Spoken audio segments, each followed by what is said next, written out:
कुमावत सेवा संघ संचलित कलामंदिर महाविद्यालयात ज्येष्ठ चित्रकार जी.एस. माझगावकर यांच्या नावानं कलादालन उभारण्यात आलंय।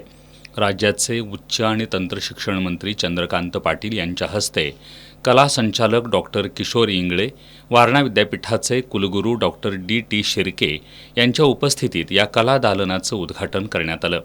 यावेळी कला क्षेत्रातील योगदानाबद्दल चित्रकार जी.एस. माझगावकर यांचा मानपत्र देऊन सपत्नीक सत्कार करण्यात आला। यावेळी नामदार चंद्रकांत पाटील यांनी चित्रकार जी.एस. माझगावकर यांच्या कलाकृतींचं कौतुक करत त्यांच्या नावाचं कलादालन नव्या पिढीतील चित्रकारांना प्रेरणा देत राहील असा विश्वास व्यक्त केला।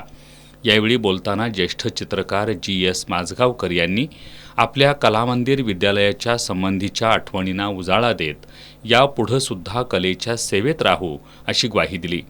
कलामंदिर विद्यालयातील विद्यार्थ्यांच्या सहभागातून साकारलेल्या चित्र आणि शिल्पकृतींच्या वार्षिक प्रदर्शनाला आजपासून सुरुवात झाली आहे।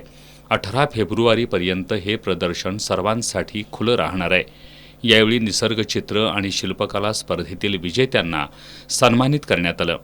यावेळी कुमावत सेवा संस्थेचे अध्यक्ष मारुतराव कातवरे, कुमावत सेवा संस्थेचे उपाध्यक्ष संभाजी माझगावकर, प्राचार्य किशोर पुरेकर, ॲडव्होकेट अमित बाडकर, संजय निगवेकर, सदस्य रवींद्र वागवेकर, विजय कुंभार, सर्जेराव निगवेकर, डॉक्टर डी.डी. कुंभार यांच्यासह विद्यार्थी आणि कलाकार उपस्थित होते।